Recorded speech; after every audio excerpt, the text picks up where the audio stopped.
Hey guys, welcome back to another episode of In-Depth Angling. Really excited that you're here with me today. We're going to be covering the Lake of the Ozarks bass spawn and going an overview of the bass spawn in general today. So these fish are going to be coming out of pre-spawn phases. They're going to be moving along the creek channels and the secondary points just on the outside of these pockets and the coves. I'm going to go over here. This is the Osage arm, but I'll just pick this cove over here. All these little coves and stuff. These fish will run along these creek beds, going back here and stage up along these areas and these secondary points. And now we're getting into the actual spawn, which starts to happen once the water temperature reaches the upper 50s. Around 55 is when it can really start in some places. And it can go as long as the water temperature is within 55 to 80 degrees. And contrary to a lot of beliefs, bass don't just spawn once a year during the spring. They can spawn anywhere in between that water temperature of 55 to 80 every full moon. So every lunar phase that comes about, the bass can spawn, and they spawn usually like 4 or 5 times a year throughout the months. And I know a lot of people believe in the moon thing. A lot of people don't believe in the moon thing, but you can catch them on beds during that time, during the moon phases. I've done it a lot. There's a lot of professionals out there that have done it a lot. There's a lot of conservation and research that's gone into that, and they've found that they do spawn every full moon in between the water temperature. Once the water temperature gets below that 55, it's too cold for them to spawn, the eggs won't live, and then once it gets over 80, they won't spawn and they won't live. So the biggest spawn, though, happens during the spring, and that's what everybody refers to as the spawn, the big one. And that's whenever the water temperature first reaches the right temperature, which is upper 50s to around 65 degrees or so. That's when the biggest spawn happens. That's when the first full moon is in play. That's when they're up there actually bedding, laying eggs, and they're on the nest. So what will happen here is the bass will move off of these points, and they'll come back into here into these pockets, these little coves. They'll come off of these. They'll go even in these little pockets here into the back of these flats where there's creeks and things. Where the warmer water is first. Don't be afraid to go and try some of the shallow areas if you're coming right out of the spring before the rest of the lake gets up to temperature, because the main channel have a different temperature than what the backs of the cove do, because it's shallower, and shallower water heats up and cools down quicker. One thing I cannot stress enough is that not all fish spawn at the same time, so different areas of the lake will heat up and cool down at different times. The dam's usually the last place to heat up to a certain temperature, and the last place to cool down. The river arms up here on the Niangua, and over here on the Glaze, and all the way up here by Truman. Those areas tend to warm up faster because they're shallower and muddier due to the creeks and the river runoff that they get. And it's a little bit muddier, and muddy water holds more heat due to more particles in the water. The sunlight catches them and heats it up faster. You can follow the spawn actually from these creek arms if you're starting to catch them up in here through the Glaze on the upper sections of the Glaze, and down here towards the mouth of the Glaze it might be too cold, and then you can follow that. But really the key to that and really getting onto the spawn themselves, the fish will get up there to prep spawning, and the water temperature will get to that age, and they'll kind of just cruise along the bank in a pre-spawn mode. And those fish are super easy to catch a lot of times. They get really aggressive and feed very heavily right before the spawn, and they'll cruise around the banks and stuff. I'll pick another cove here for an example for you on the Glaze. In this big long cove, there's lots of little coves in here, and these fish can kind of cruise up and down the banks along where they're going to spawn. And there's a lot of area in here, and really what you're going to be looking for in rock content is going to be the pea gravel, and kind of like to a baseball size style of rock is where the bass are really going to be spawning at. It's easier for them to make their beds in that. I've seen them spawn in rockier, like chunkier rocks before, but it's not very common. Usually there is like little pockets of gravel in between them. So they like to have that pea gravel there. It's your best bet. And right along where this old channel comes back into here, it really shallows out onto this flat. The bass will be all over this whenever the first full moon hits, and they have the water temp to the 50s and 60s. Now, even as time goes by into July and midsummer, and we have those full moons in there, and the water temperature in the lake gets to the 70s, and so the backs of these coves can be warmer than 80 degrees, which is beyond what the bass like to spawn in. So the actual old main river channel out here can be in the upper 70s, and some of these pockets closer over here will still have spawning fish in them during those full moon cycles. But the further back in the cove you get, if the water temperature is over 80 degrees, they won't be spawning anymore. So once the water starts cooling off again, they can sometimes do it again just towards late summer to early fall, and then they're going to be done for the year.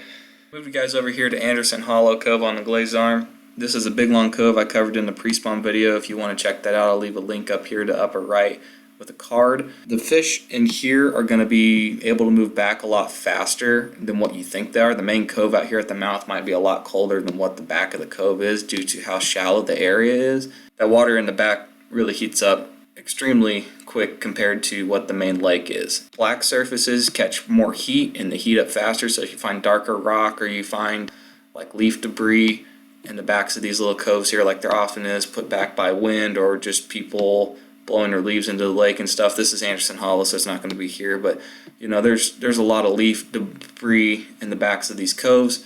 That stuff will heat up faster than what just a clean white rock would be, because it's going to retain more heat from the color of it. What you're going to be looking for is just before the full moon, if the water temperature gets right, and this is the best time to go out, is right whenever it's getting to be, I don't know, about 4 or 5 days ahead of the full moon. You can kind of cover those pre-spawn areas. They'll be just on the inside of these bends here, and they will be coming along off these corners into these pockets. They might be all the way back in here cruising around in the morning and stuff. They'll kind of move along these banks throughout the day, depending on time of day, and you can catch them with a variety of baits, but they get into a feeding mode. They're as aggressive as they're going to be during that time, getting staged up to go and spawn. So when the spawn actually takes place, the males will come in first and they will make the bed. They'll kind of prep out the site while the females hang back along the old creek channel still a little bit. They might be kind of in the area, but not really up there yet, and so usually off that first break from the spawning pocket where you're seeing the males at is where the big females will be hanging out, and then they'll come up later when the full moon hits and they'll be there with the male and actually on the bed. After that spawning process actually happens, the female will go back out and go into a post-spawn mode, taking the same route that they did on the pre-spawn back into either out in the main lake or off to these points again. They'll just live in these coves. Anderson Hollow is such a big cove that they can live in there. Males stay on the bed, so in these back pockets here you can actually sometimes sight fish the beds if the water's clear enough and you can see the fish on them, and the male will stay there until the fry hatch. So the eggs will actually hatch and the male will protect them for a few days afterwards, and then they'll follow that same trail back out. But then the next full moon will come and the water temperature's right, and some of the same fish will come back up, some of the different fish will come back up. Not all the fish spawn at the same time. God created them that way so that if something catastrophic happened with the weather, or if something happened to the water quality that didn't allow the fish to spawn in that situation, and they did it once a year and that was it, then they wouldn't all be wiped out. And the females can come up and spawn multiple times. They can spawn with multiple males. Eggs hatch usually within less than a week after laid. The male guards them and the female hangs out for a little bit and goes to post-spawn mode back along these same old creek channels they came in on in these secondary points.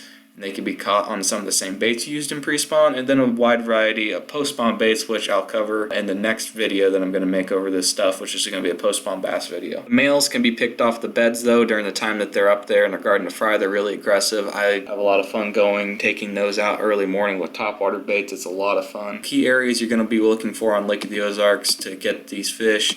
And we'll go over here where there's maybe some more docks on the Osage Arm real quick for you. So you get all these docks lined up in here, and the bass will actually spawn up here. A lot of the times you're going to be catching them and fishing underneath the walkways. The walkways themselves provide a little bit of shade, and the bass are going to take any kind of cover they can get when they're up there and spawning. It helps their fry have a little bit of protection from other predators so they don't get eaten. Bass are going to feel more comfortable in being in the shade and in any kind of brush pile or anything that's around. They will spawn right next to that kind of stuff. There's pea gravel and the right kind of rock and water temperature around. Mud bottoms aren't very good for spawning. Sand bottoms can work at times, but pea gravel is usually what they're going to go with most of the time, and so you can really narrow down your search. How I pattern fishing in general is I usually section off the cove into thirds and fish it, but you're not going to be fishing the whole cove. You're really going to be fishing these back pockets, so they could spawn back in here on this little shallow flat. Back over here, even though it's in the first third of the cove, they can be back in here or back over here behind this dock in here or back in here. They don't have to be all the way at the back, but usually I would like to start with the back of the cove and then work my way back out. It's kind of opposite of what I would do during the other times of the year. That's all I do differently with it, is just you're fishing these shallow areas. It's all going to be within the bank. The fish aren't going to be spawning out here as much on the points anymore, or on the creek breaks or anything like that. They're going to be back there in the shallow flats and the little pockets behind docks. But really how you tell the best spawning location that can be around for you to go and fish, if you've never fished this lake before, or if you do a lot of tournament fishing or something like that, is to find good pre-spawn areas nearby, because those fish will be staged up on those areas. So taking this cove over here, for example, with these big secondary point in the back here, this area, there'll be the bigger females hanging off the secondary break here, and the males will be up here first, and they'll be making the beds, and the females will go up, and then they'll come back out, and then the males will go back out after the fry have hatched, and they're there for a little while, guard them, and then they'll go. So these kind of areas are really going to be what I'm going to look for, these different structure over it for bass to kind of hang out and set up on. On the Glaze,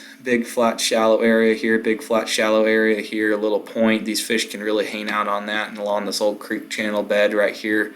And then move back in to spawn on these areas. And so this would be a key example of where I would go to look for spawning bass during the full moon phases, during that water temperature range at 55 to 80 degrees. And I'm going to show you guys some of the baits I use to go catch them. These are my top 4 baits usually that I use. I like to use little stick worms. They pick off fish that are just in that late pre-spawn phase and they're cruising around feeding really well. This will catch them. It'll catch the fish off the beds themselves. This is a really good staple, and the water is somewhat clear. You need about 2 foot of visibility for these to really be effective. And I'll always have one of these tied on because I like to also use topwater baits, and whenever they miss a blow up, you can usually fire right back in there with the same bait again.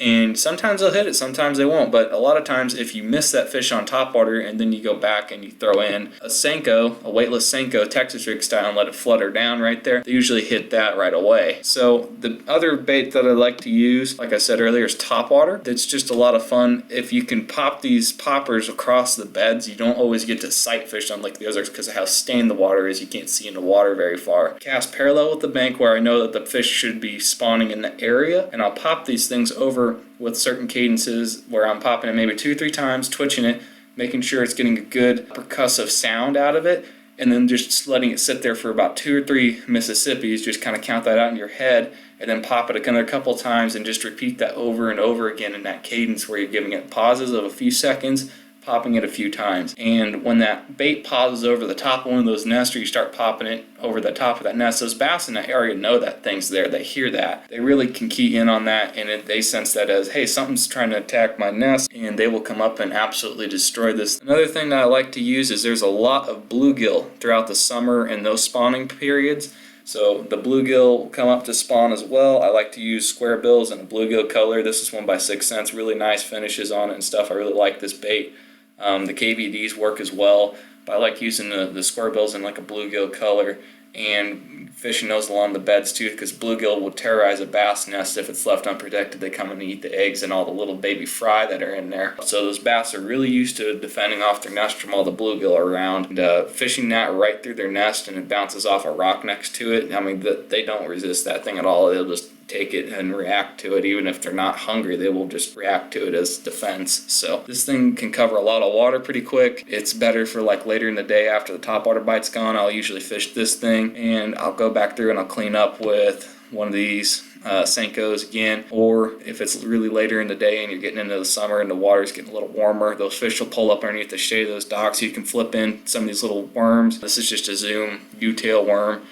You can fish Zoom Old Monsters or power bait worms. I mean, the brand doesn't really matter too much with this kind of stuff. The fish are not going to want anything sitting in their bed that they think is going to be a threat to them. And anything that's got this weird tail moving through with a strange color to it, and it's like sitting right down there where their fry are at and everything, they're not going to put up with that. They're going to pick it up and move it off the bed at least. These are really all very good baits to be using during a spawn on Lake the Ozarks. These are my top 4. Thank you guys for watching today's video. I hope this helps you and you learn something. Please subscribe to the channel so you don't miss any more content like this one, and drop a thumbs up down below if you enjoyed this. Comment down below if you have any more questions, and we'll catch you on the next one.